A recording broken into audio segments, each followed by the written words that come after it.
j'espère que vous allez bien. Dans la vidéo d'aujourd'hui, je vais vous apprendre à réaliser un rang de fondation au crochet tunisien. Il s'agit de la base de n'importe quel projet au crochet tunisien. Afin de pouvoir démarrer le rang suivant, votre motif, votre point, il vous faudra nécessairement réaliser au préalable votre rang de fondation. La réalisation du rang de fondation se divise en deux étapes. Un rang aller et un rang retour, comme tous les points au crochet tunisien. Pour le rang aller, on va lever les boucles sur le crochet de la droite vers la gauche et pour le rang retour, on va glisser les boucles au fur et à mesure de la gauche vers la droite jusqu'à ce qu'il ne reste plus qu'une seule boucle sur le crochet. On travaille toujours sur l'endroit de l'ouvrage.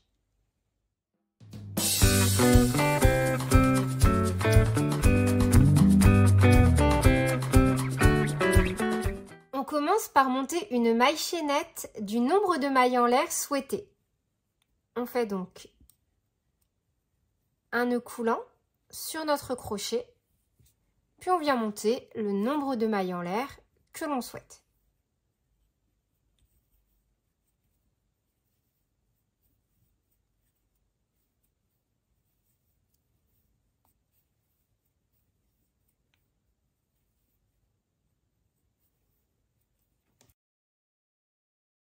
J'ai réalisé pour cet exemple un total de 10 mailles en l'air. On va venir sauter la première maille et piquer dans la deuxième à partir du crochet et vraiment au niveau de la boucle à l'arrière, comme ceci. On ne pique ni dans le brin avant ni dans le brin arrière, mais vraiment au niveau de la boucle à l'arrière afin d'obtenir de jolies finitions. Un jeté, on passe. On a deux boucles sur le crochet. Donc par exemple, si on a monté comme moi un total de 10 mailles en l'air, on aura un total de 10 boucles sur notre crochet. Cette première boucle que l'on a donc sur le crochet compte comme notre première maille. Point très important, il va être impératif de vérifier également la tension au niveau de cette boucle. Donc lorsque je saute ma première maille et que je viens piquer dans la deuxième, je vais m'assurer que cette boucle ne soit pas trop lâche par rapport au reste de mes boucles. Parce que, par exemple, si je tire un peu trop sur ma boucle, comme ceci, et que je viens ensuite travailler dans mes mailles normalement, comme vous pouvez le voir ici, on a une boucle qui va être disproportionnée par rapport au reste de l'ouvrage et qui pourra l'être également par rapport à la jolie finition en chaînette que je vais vous proposer sur la gauche. Donc, lorsque l'on réalise ce rang de fondation, mais cela est valable ensuite pour tous les rangs qui vont suivre, on va s'assurer de ne pas avoir trop de jeu au niveau de cette boucle. Donc, on saute la première maille, on pique dans la deuxième au niveau de la boucle à l'arrière, un jeté et on passe. On a donc deux boucles sur le crochet. La première et la deuxième. Cette première boucle compte comme la première maille de notre rang en cours. Et on va tout simplement lever toutes nos mailles en passant à chaque fois le crochet comme ceci. On passe le crochet d'avant en arrière au niveau de la boucle arrière de la chaînette. À un jeté, on ramène le fil à travers la boucle. C'est ce que l'on appelle lever des mailles. Et on va donc faire ça sur toutes nos mailles jusqu'à avoir travaillé toutes nos mailles en l'air de la chaînette initiale.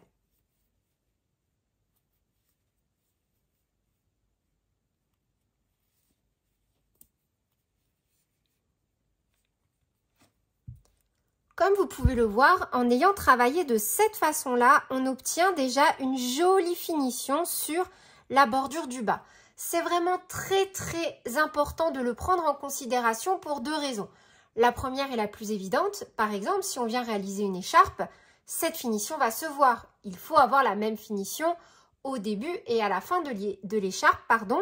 Et pour cela, il faut donc s'assurer d'avoir une jolie chaînette dès la fin de notre rang de fondation. Ensuite, si on vient assembler des pièces, on va vouloir donc réaliser un assemblage, que ce soit à l'aiguille ou au crochet, qui soit propre, avec de jolies finitions. Le fait d'avoir des bordures nettes va vraiment venir faciliter cette étape de l'assemblage. On vient donc de réaliser le rang aller de notre rang de fondation. Maintenant, on va venir réaliser le rang retour. Donc pour cela, on va lever le rang en faisant une maille en l'air. Donc un jeté, on passe à travers la dernière boucle.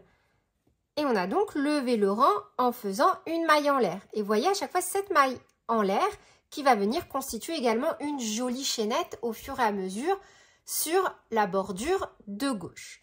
Une fois que c'est fait, un jeté et on va rabattre nos boucles 2 par 2. Donc on passe à travers 2 boucles. Un jeté, on passe à travers 2 boucles. Un jeté, on passe à travers 2 boucles. Et on répète jusqu'à n'avoir plus qu'une seule boucle sur notre crochet.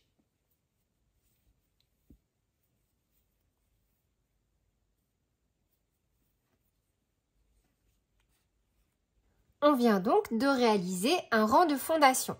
Et notre boucle ici qui reste sur le crochet est la première donc maille de notre rang suivant.